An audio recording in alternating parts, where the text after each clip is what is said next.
Hello everyone, আজি আমি ভিডিওত কথা পাতিম CWE কাউন্সেলিংৰ বিষয়ে তাৰ লগতে তোমালোকৰ ৰিজাল্ট কেতিয়া দিব পাৰে এতিয়া এক্সামটো তোমালোকৰ 14 তাৰিখে হ'ল তাৰ পিছত ৰিজাল্ট দিব আৰু ৰিজাল্টৰ পাছত কাউন্সেলিং হ'ব আটাইতকৈ ইম্পৰ্টেন্ট পাৰ্ট হৈছে কাউন্সেলিংটো ইয়াত যদি তুমি খেলিমেলি কৰা তুমি মানে গেমৰ পৰা বাহিৰ আৰু টাটা বাই বাই হৈ যাব এখানে এই ভিডিওটো ভালকে চাই থাকিবা পুৰা ডিটেইলছত মই বুজাম যে কেনেকৈ কাউন্সেলিং হয় কি তোমালোকক ডকুমেন্টস লাগিব এই ডকুমেন্টস বু তোমালোকে বনাব ক'ত পাইবা যেনেকৈ গেপ সাৰ্টিফিকেট হওক বা তোমালোকৰ কাষ্ট সাৰ্টিফিকেট হওক কোনোবা স্পৰ্টছৰ কোটা আছে কোনোবা 5% ৰিজাৰ্ভেশনৰ কোটা আছে গুটেখিনি বস্তু এটা ভিডিওত কভাৰ কৰিম আগতেও মই বনাও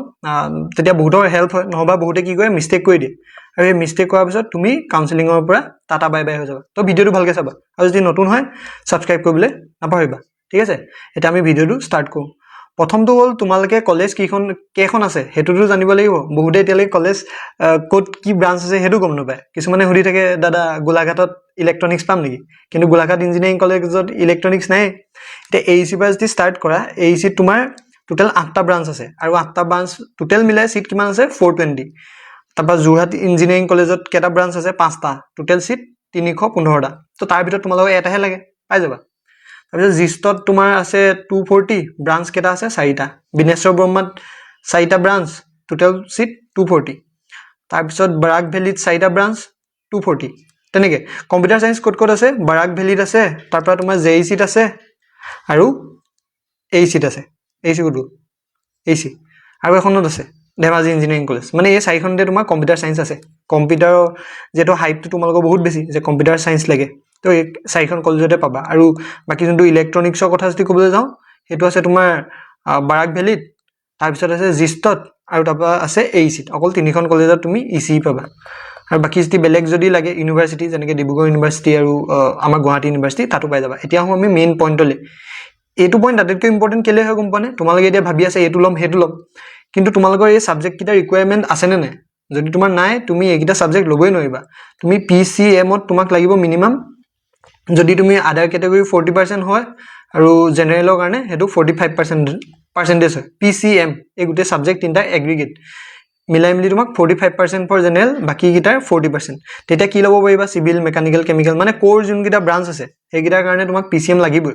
কিন্তু বাকি যিগিটা কোৰ ব্ৰাঞ্চ নহয় যেনেকৈ ইলেক্ট্ৰিক্যাল কম্পিউটাৰ সায়েন্স ইলেক্ট্ৰনিক্স তাত ফিজিক্স আৰু ম্যাথছ তো কম্পালসৰি হয় ফিজিক্স ম্যাথছ তোমাৰ থাকিবই লাগিব আৰু এক্সট্ৰাকে তুমি কেমিষ্ট্ৰিও দিব পাৰা বায়োলজিও দিব পাৰা তো হেতু এটা অপচন আছে যাৰ তোমাৰ হেৰি বেয়া হৈছে কাবাৰ যদি কেমিষ্ট্ৰি তুমি ফেল কৰিছা বা তোমাৰ বেয়া হৈছে তো তেতিয়া তুমি এই অল্টাৰনেটিভটো ইউজ কৰিব পাৰা কিন্তু তুমি পাস কৰিব লাগিব এখিনি হল সাবজেক্ট ৰিকোয়াৰমেন্টছৰ কাৰণে তোমাৰ কি মেন্ডেটৰি হয় 12ত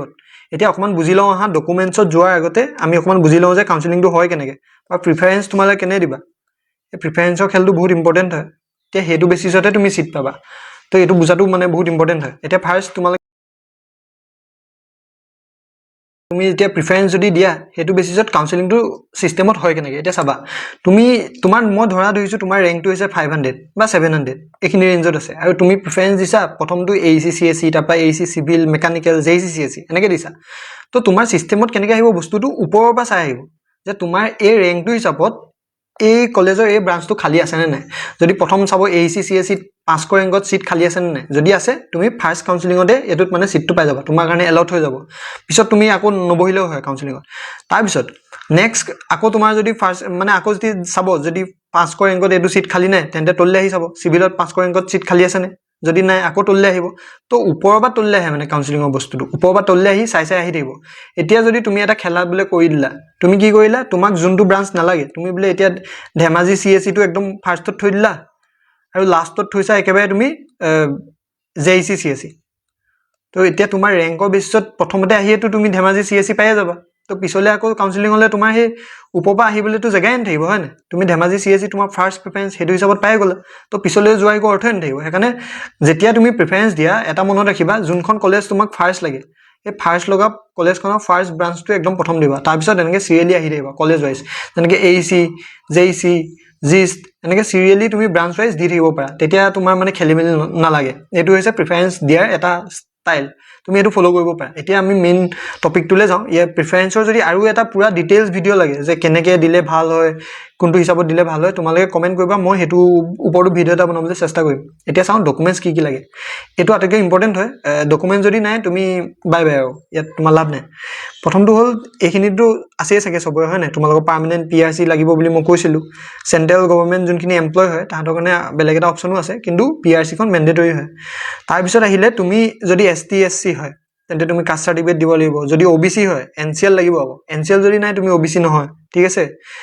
NCL লাগিব তো NCLখন উলিয়াই থবা তাৰপিছত আহিলে ex tea garden labour Koch Rajbongshi এহেঁতৰ কাৰণে স্পেচিয়েল তোমাৰ কোটা থাকে ন টাই আহোম চুতীয়া তো তাৰ কাৰণে তুমি কাষ্ট চাৰ্টিফিকেটখন তোমাৰ মানে এক্সট্ৰাকৈ লাগিব নন ক্ৰিমিলিয়াৰটোও লাগিব যদি এই টাই আহোমৰ ছেকশ্যনত তুমি পঢ়া তাৰপিছত মৰাণ মটকৰ কাৰণে থাকে এখন তাৰপিছত যোনটো ইম্পৰ্টেণ্ট হ'ল সেইকেইটা হ'ল এইকেইটা যে যোনকেইটা ফ্ৰীডম ফাইটাৰ আছা তো ফ্ৰীডম ফাইটাৰৰ কাৰণে তোমালোকে এই অফিচকেইটা যিকেইটা লিখা আছে দেখিছানে তাৰ পৰা তোমালোকে চাৰ্টিফিকেটকেইখন উলিয়াই থৈ দিবা তাৰপিছত son of daughter of retired defence person তেখেতসকলে ইয়াৰ পৰা উলিয়াব লাগিব তাৰপৰা গভৰ্ণমেণ্ট এমপ্লয় যোন আছে চেণ্ট্ৰেল গভৰ্ণমেণ্ট এমপ্লয় তো তেওঁলোকে ইয়াৰ পৰা উলিয়াবা তাতকৈ যোনখন বেছিকৈ দৰকাৰ হয় সেইখন হ'ল আমাৰ এইকেইটা গেপ চাৰ্টিফিকেট ক'ত উলিয়াব পাৰিবা কোৰ্ট এফিডেভিট হ'লেও হ'ব তাৰপৰা ডকুমেণ্ট ৰিলেটেড টু ইনষ্টিটিউট তুমি কোনখন ইনষ্টিটিউটত কৰিছিলা তাৰ পৰা উলিয়াব পাৰা নহবা কোৰ্ট এফিডেভিট এটা বনাব পাৰা BSc হোল্ডাৰৰ কাৰণে এইকেইটা অপশ্যন তাৰপৰা EWSৰ কাৰণেতো জানাই ছেইম এজ তোমাৰ যোনটো NCL আছিলে তো তেনেকৈ উলিয়াব পাৰিবা আৰু এইটো যোনটো 5% ৰিজাৰ্ভেশ্যন আছে এইটোত কাট অফ বহুত কম যায় তোমালোকে গম পোৱাই মই আগৰ ভিডিঅ'টো কৈছোঁ যোনটো 5% ৰিজাৰ্ভেশ্যন ক্লাছ তোমালোকে কিহৰ পৰা পঢ়িব লাগিব 7ৰ পৰা একদম 12লৈকে ক'ৰ পৰা উলিয়াব পাৰিবা